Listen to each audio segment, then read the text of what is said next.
नमस्ते, वणक्कम।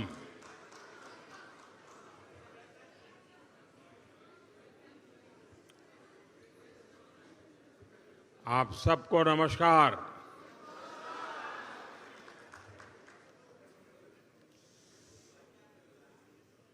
इंडोनेशिया आने के बाद, बाली आने के बाद हर हिंदुस्तानी को एक अलग ही अनुभूति होती है, एक अलग ही एहसास होता है। और मैं भी वही वाइब्रेशंस फील कर रहा हूं।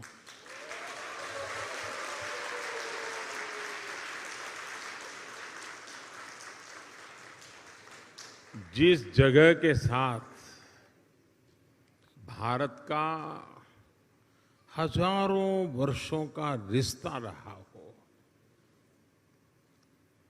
और जिसके बारे में सुनते रहते हो कि हजारों साल में अनेक पीढ़ियां आई चली गई, लेकिन उस परंपरा को कभी ओझल नहीं होने दिया। हजारों साल से उस परंपरा को जीना, पीढ़ी दर पीढ़ी उस परंपरा को जानना और हर पल उस परंपरा से जुड़े रहना, वहां के लोग, उस धरती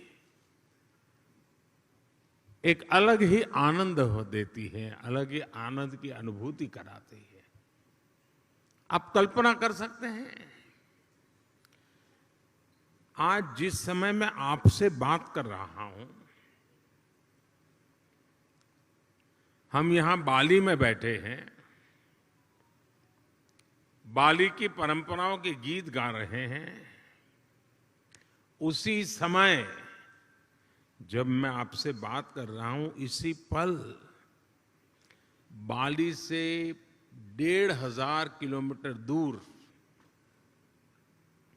भारत के कटक शहर में महानदी के किनारे बाली यात्रा का महोत्सव चल रहा है, जिसे बाली यात्रा कहते हैं।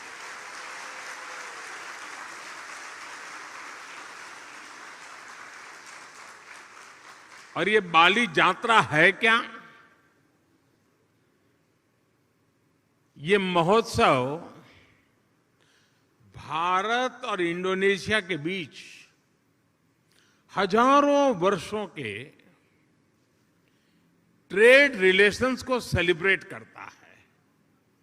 इंडोनेशिया के लोग इस बार की बाली यात्रा के फोटो इंटरनेट पर देखेंगे तो उन्हें वाकई गर्व होगा, आनंद होगा, उत्साह से भर जाएंगे। और कई वर्षों बाद, बीच में कोरोना के कारण जो दिक्कतें आई, उसके कारण कुछ रुकावटें आई थी, और अब कई वर्षों बाद बाली यात्रा, ये महोत्सव उड़ीसा में बहुत ही बड़े स्केल पर, भव्यता के साथ, दिव्यता के साथ, लाखों लोगों की भागीदारी के साथ, मास पार्टिसिपेशन के साथ अभी मनाया जा रहा है। मुझे बताया गया कि वहां के लोग ये बाली यात्रा के स्मरण में एक स्पर्धा चला रहे हैं। कहते हैं कि कागज के नाव बना करके बहाए जाएंगे, और वो वर्ल्ड रिकॉर्ड करने के मूड में है। इसका मतलब ये हुआ कि उड़ीसा में आज जो लोग इकट्ठा हुए हैं, उनका शरीर वहां है, लेकिन मन बाली में है, आप लोगों के बीच में है। साथियों, हम लोग अक्सर बातचीत में कहते हैं इट्स अ स्मॉल वर्ल्ड, ऐसा ही शब्द है, it's a small world. Bharat और इंडोनेशिया के संबंधों को देखें तो ये शब्द नहीं है, ये हमें सच्चाई नजर आती है, सटीक बैठता है। समंदर की विशाल लहरों ने भारत और इंडोनेशिया के संबंधों को लहरों की तरह ही उमंग से भरा है, जीवंत रखा है। कभी थकान महसूस नहीं हुई, वो लहरें जैसे चलती रहती हैं, हमारा नाता भी वैसा ही जीवंत रहता है।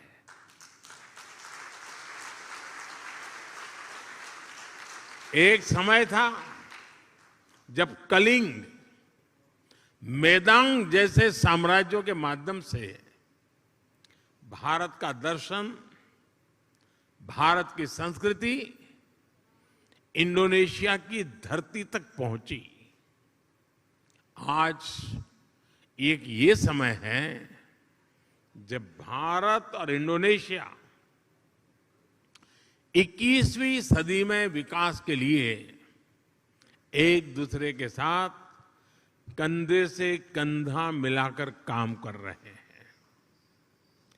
इंडोनेशिया की जमीन ने भारत से आए हुए लोगों को प्यार से एक्सेप्ट किया, उन्हें अपने समाज में सम्मिलित किया। इसी वजह से आज आप सभी इंडोनेशिया के विकास और समृद्धि में अपना योगदान दे रहे हैं। हमारे बहुत सिंधी परिवार यहां रहते हैं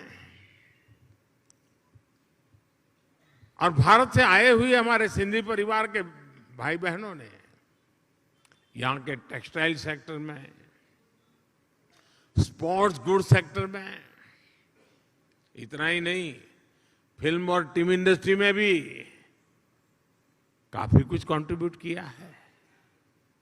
गुजरात से जुड़े हुए काफी लोग यहां हैं। जेम्स, डायमंड्स, माइंस, इवन खेती, किसानी, उसमें भी वो लोग नजर आते हैं। भारत से आए हुए engineers, chartered accountants, professionals Indonesia के विकास के सहयात्री बने हुए हैं। कितने ही तमिल भाषी कलाकार यहां की संस्कृति, यहां के आर्ट्स को और समृद्ध करने में अपना योगदान दे रहे हैं। मुझे याद है जब 3-4 साल पहले इंडोनेशिया के बप्पा नयोमान न्यू आर्टाजी को भारत ने पद्मश्री से सम्मानित किया था, उस समय भारत का राष्ट्रपति भवन तालियों की गड़गड़ाहट से गूंजता ही रहता था। उनकी बनाई कलाकृति गरुड़ विष्णु केनकाना का कोई शायद हिंदुस्तानी ऐसा नहीं होगा जो उसकी प्रशंसा न करता हो। ऐसे ही इंडोनेशिया के वायन दिव्या और आगोस इंदिरा उदयन जी, उनको जब पद्म सम्मान मिला था तो मुझे उनके बारे में काफी कुछ जानने का, निर्णय करने से पहले मुझे काफी कुछ उनके विषय में जानने का मौका मिला। आगोस इंदिरा उदयन जी, आप भली भांति परिचित हैं उनसे और आज यहां मौजूद भी हैं। वो बाली में महात्मा गांधी के विचारों को आगे बढ़ाने के लिए जी जान से जुटे हुए हैं।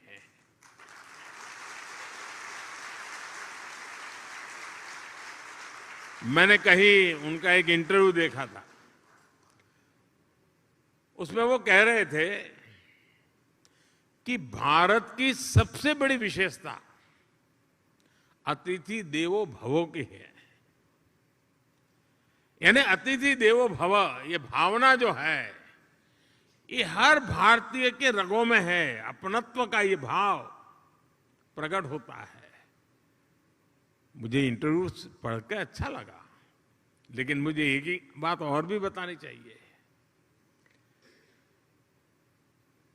अपनत्व के विषय में भारत की तारीफ हो रही होगी, लेकिन इंडोनेशिया के लोगों का भी अपनत्व कम नहीं है।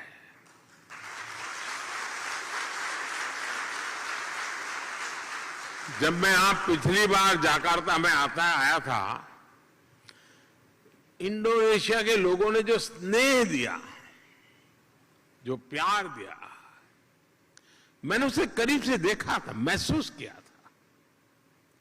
इतना मान, सम्मान, प्यार, स्नेह, अपनापन, क्या कुछ नहीं था। और मुझे याद है, राष्ट्रपति जोको विडोडो जी के साथ पतंग उड़ाने में मुझे जो मजा आया था, हम दोनों पतंग उड़ाने चले गए थे, वो अद्भुत था। और मेरी तो गुजरात में संक्रांति पर पतंग उड़ाने की बड़ी ट्रेनिंग रही है। और मुझे पता है यहां इंडोनेशिया में भी संक्रांति पर खूब पतंग उड़ाई जाती है। यहां पास में,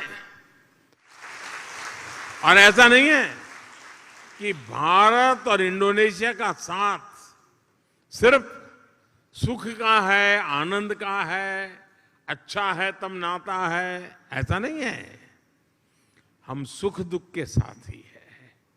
अगर सुख में साथी हैं तो हम दुख में भी उतने ही साथी हैं। हम सुख दुख में एक दूसरे के सुख दुख को बांटने वाले लोग हैं।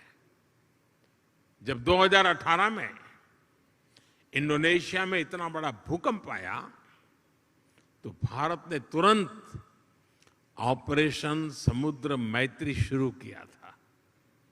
इसलिए ही उस साल में जकार्ता आया था और तब मैंने एक बात कही थी।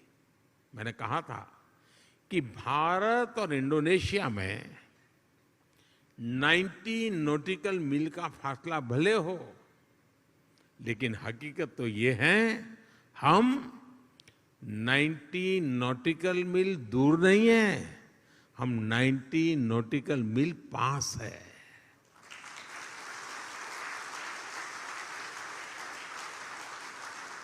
साथियों, जीवन के पग पग पर, क्षण क्षण में ऐसा कितना कुछ है जिससे भारत और इंडोनेशिया ने मिलकर के अब तक सहज कर रखा है।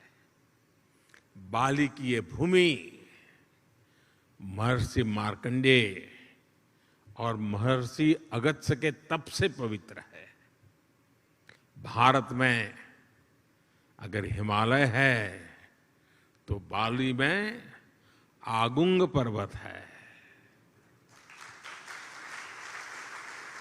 भारत में अगर गंगा है तो बाली में तीर्था गंगा है। हम भी भारत में हर शुभ कार्य का श्री गणेश करते हैं। यहां भी श्री गणेश घर घर विराजमान है।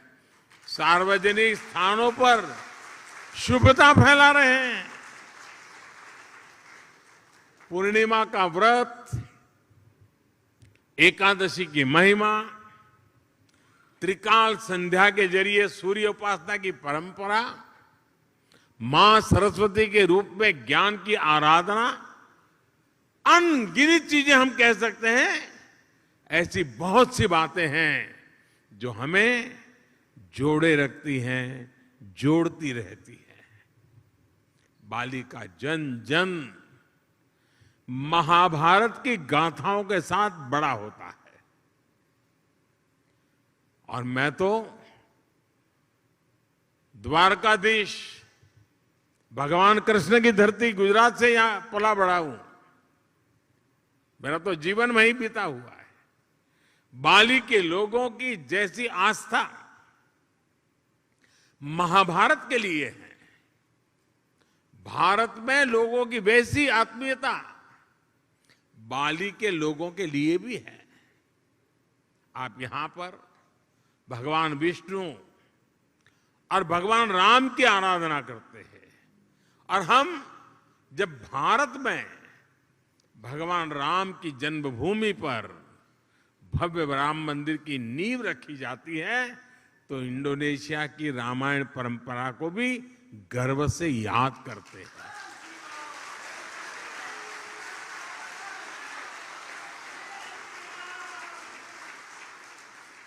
कुछ साल पहले जब भारत में रामायण फेस्टिवल का आयोजन हुआ था, तो इंडोनेशिया के भी कई कलाकार, यहां से कई कलावृंद भारत आए थे, और अहमदाबाद में, हैदराबाद में, लखनऊ में, अनेक शहरों में वो अपना कार्यक्रम करते करते वो अयोध्या आए थे। उनका आखिरी समापन कार्यक्रम अयोध्या में हुआ था और बहुत वाहवाही हुई थी। हिंदुस्तान में जहां गए अखबार भरे पड़े रहते थे। भाइयों और बहनों, बाली में ऐसा शायद ही कोई व्यक्ति होगा जिसकी अभिलाषा नहीं होगी कि अपने जीवन में एक बार अयोध्या या द्वारिका के दर्शन न करे, ऐसा शायद कोई भी इंसान नहीं होगा। भारत में भी लोग प्रम्बानन मंदिर और गरुड़ विष्णु केनकाना की भव्य प्रतिमा के दर्शन करने के लिए बहुत ही इच्छुक रहते हैं। कोरोना काल से पहले एक साल में ही 5 लाख से ज्यादा भारतीयों का अकेले बाली आना ही इसकी गवाही देता है। साथियों, जब विरासत साझा होती है, जब मानवता के प्रति आस्था समान होती है, तो प्रगति के लिए भी समान रास्ते बनते जाते हैं। कुछ महीने पहले ही 15 अगस्त को भारत ने अपनी स्वतंत्रता के 75 साल पूरे किए हैं। इंडोनेशिया का इंडिपेंडेंस डे भारत के स्वतंत्रता दिवस के 2 दिन बाद 17 अगस्त को आता है, लेकिन इंडोनेशिया को भारत से 2 साल पहले स्वतंत्र होने का सौभाग्य मिला हुआ था। इंडोनेशिया से सीखने के लिए भारत के पास बहुत कुछ है, और अपनी 75 वर्षों की विकास यात्रा से भारत के पास भी इंडोनेशिया को देने के लिए बहुत कुछ है। भारत का टैलेंट, भारत की टेक्नोलॉजी, भारत का इनोवेशन, भारत की इंडस्ट्री, आज इन सारी बातों ने दुनिया में अपनी एक पहचान बनाई है। आज विश्व की अनगिनत कंपनियां ऐसी हैं, कई बड़ी कंपनियां ऐसी हैं जिसके सीईओ भारतीय मूल के हैं। आज दुनिया में जितने यूनिकॉर्न बनते हैं ना, 10 में से 1 यूनिकॉर्न भारत का होता है। आज भारत दुनिया की फास्टेस्ट ग्रोइंग लार्ज इकोनॉमी है। आज भारत डिजिटल लेन देन में दुनिया में नंबर 1 है। आज भारत ग्लोबल फिनटेक के मामले में दुनिया में नंबर 1 है।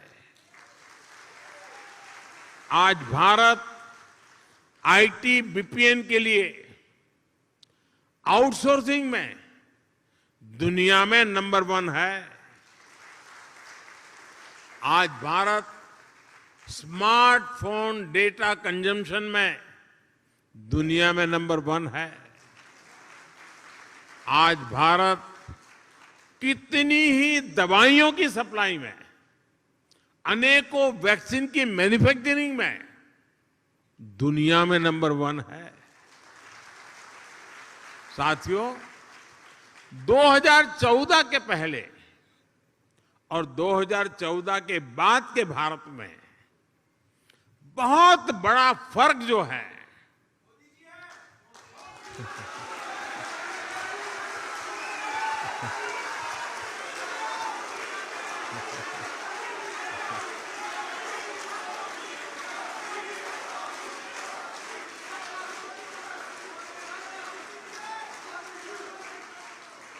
वो जो बहुत बड़ा फर्क है वो मोदी नहीं है,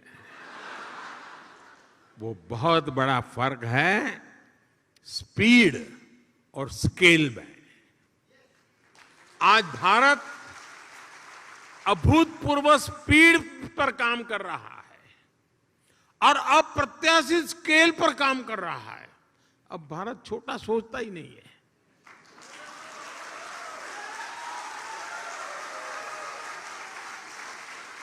स्टैच्यू बनाएगा तो दुनिया में सबसे बड़ा, स्टेडियम बनाएगा तो दुनिया में सबसे बड़ा। 2014 के बाद से भारत ने 320 मिलियन से अधिक बैंक अकाउंट खोले हैं, बैंक में खाते खोले हैं।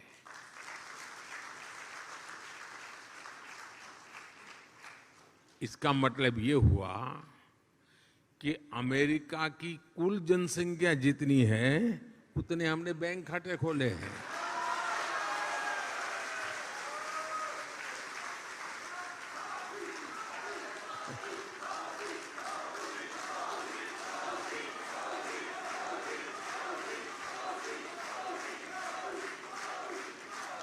– 2014 के बाद से भारत ने करीब 3 करोड़ गरीब नागरिकों के लिए मुफ्त घर बनाए हैं। घर,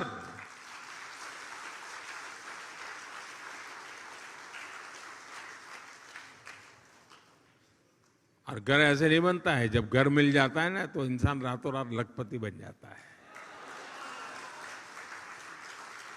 और जब मैं 3 करोड़ घर की बात करता हूं, उसका मतलब क्या है? इसका मतलब ये है कि ऑस्ट्रेलिया के परिवार को नहीं, ऑस्ट्रेलिया के हर नागरिक को घर मिल जाए, इतने घर बनाए हैं।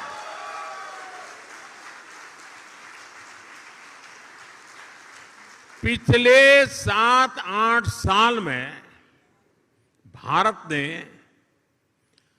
55,000 किलोमीटर, 55,000 किलोमीटर नेशनल हाईवे बनाए हैं। यानी स्केल बता रहा हूं मैं, पूरी धरती के लगभग 1.5 चक्कर लगाने के बराबर है।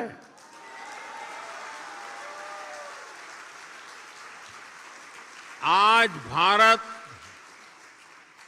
आयुष्मान भारत योजना के तहत जितने लोगों को 5 लाख रुपए तक के मुफ्त इलाज की सुविधा दे रहा है, 5 लाख रुपए तक अगर उसका मेडिकल बिल 1 साल का बनता है तो जिम्मा सरकार उठाती है। इसका बेनिफिट कितने लोगों को मिलता है? 5 लाख रुपए तक की मेडिकल सुविधा जो मिलती है वो पूरे यूरोपियन यूनियन की कुल आबादी से ज्यादा लोगों को मिलती है।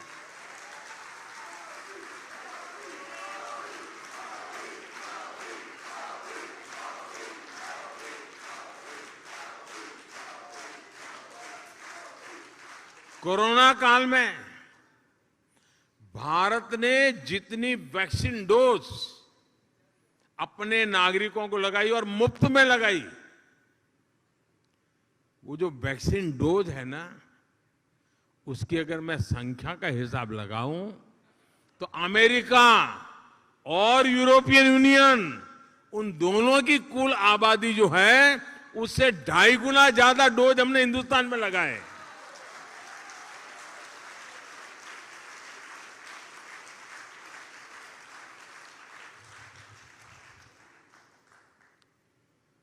ये जब सुनते हैं तो आपका सीना चौड़ा होता है कि नहीं होता है? आपको गर्व होता है कि नहीं होता है? आपका माथा ऊंचा होता है कि नहीं होता है? और इसलिए मैं कहता हूं कि भारत बदला है। साथियों, आज का भारत अपनी विरासत पर गर्व करते हुए, अपनी विरासत को समृद्ध करते हुए, जड़ों से जुड़े रह करके आसमान छूने के लक्ष्य के साथ विकसित भारत बनाने के लक्ष्य को लेकर के अब निकल पड़ा है।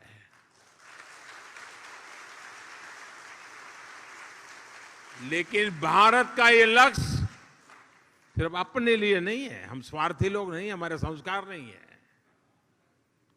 21वीं सदी में आज विश्व की भारत से अपेक्षाएं हैं, जो आशाएं हैं, भारत उसे अपनी एक जिम्मेवारी समझता है, एक दायित्व के रूप में देखता है, और हम दुनिया की भलाई के लिए अपने आप को आगे बढ़ाने के लिए मक्कम है, संकल्पबद्ध है।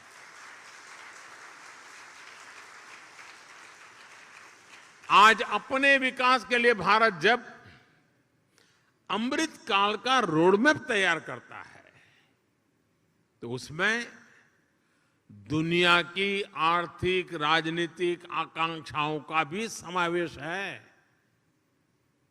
आज जब भारत आत्मनिर्भर भारत का विजन सामने रखता है, तो उसमें ग्लोबल गुड की भावना भी समाहित है। रिन्यूएबल एनर्जी के क्षेत्र में भारत ने वन सन, वन वर्ल्ड, वन ग्रिड का मंत्र दिया है।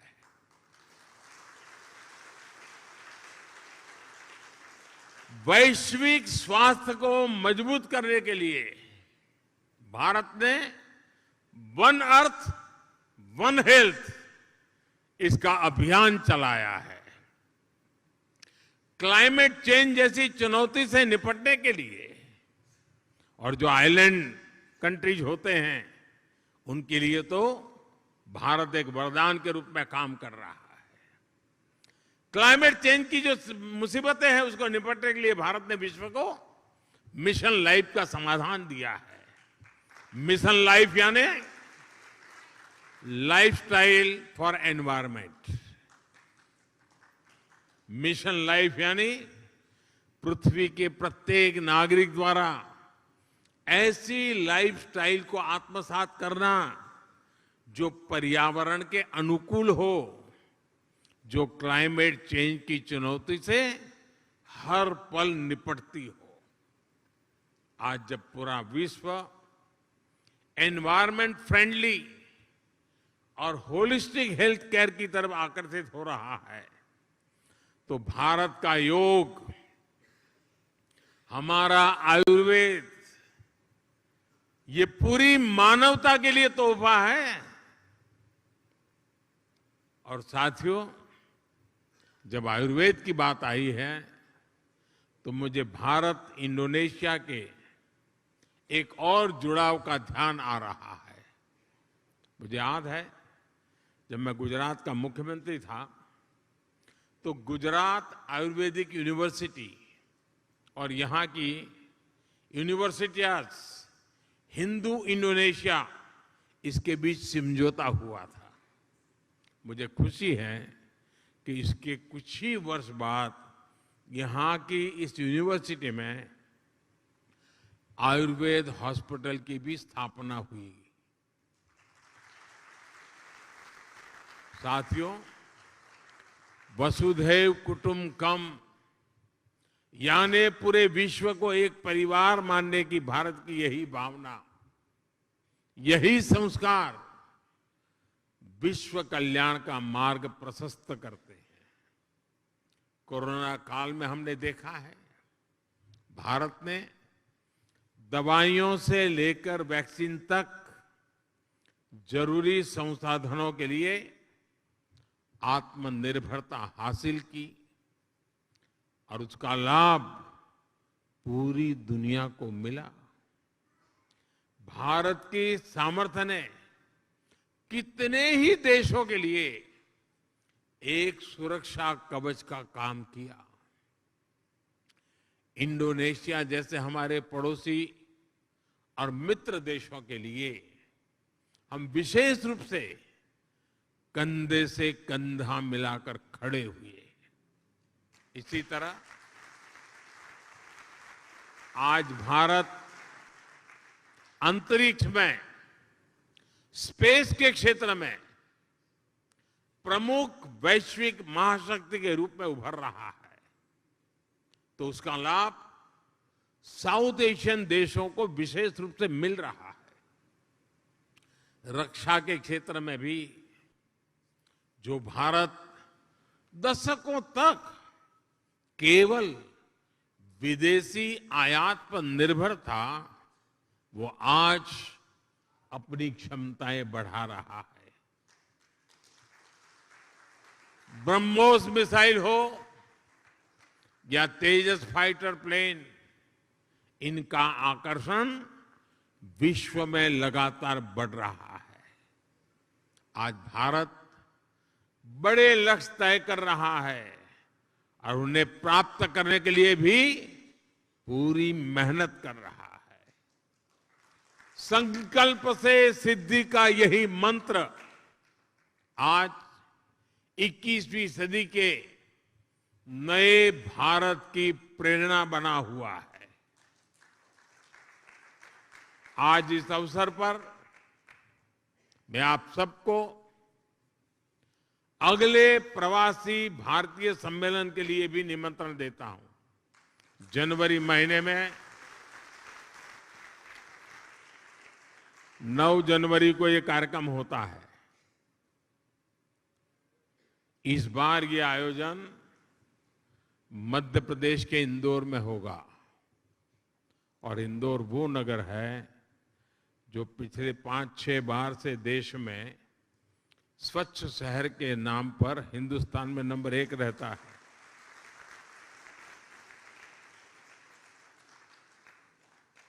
और इसलिए आप इंदौर के प्रवासी भारतीय कार्यक्रम में जरूर जुड़िए। अपने निजी काम से लिए आ रहे हैं तो भी तारीख उसके साथ एडजस्ट कीजिए। और जब आप इंदौर आएंगे तो उसके 1-2 दिन के बाद ही अहमदाबाद में काइट फेस्टिवल होता है।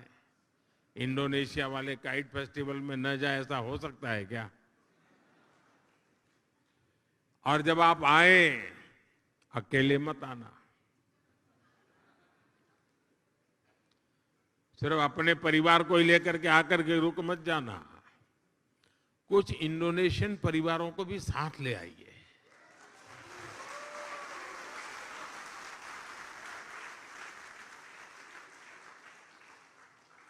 मुझे विश्वास है भारत और इंडोनेशिया के संबंधों को मजबूत करने में आपका सहयोग और सक्रिय योगदान निरंतर बना रहेगा। आप सब पूरी मेहनत से आपकी इस कर्मभूमि के कल्याण के लिए, आपकी इस कर्मभूमि में जितना ज्यादा योगदान दे सके देते ही रहेंगे। ये भारत के संस्कार है और देने भी चाहिए, ये हमारा दायित्व बनता है। और मैं देख रहा हूं हमारे बोहरा समाज के बहुत साथी यहां आए हैं और ये मेरा सौभाग्य रहा है कि सैयदना साहब के साथ मेरा बड़ा निकट संबंध रहा है। मुझे बहुत प्रसन्नता होती है, दुनिया में कहीं पर भी जाओ, कोई मिले या न मिले, मेरे बोहरा परिवार के लोग तो आएंगे ही।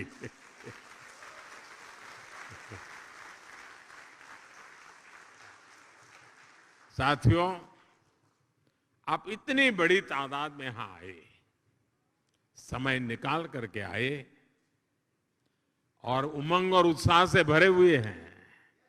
और मैं देख रहा हूं कि उड़ीसा में बाली यात्रा में जितना उमंग है, उतना ही उमंग यहां नजर आ रहा है मुझे।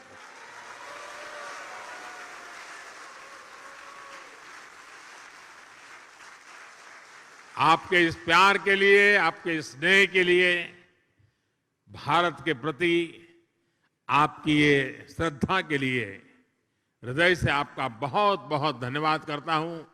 अनेक अनेक शुभकामनाएं देता हूं। धन्यवाद साथियों।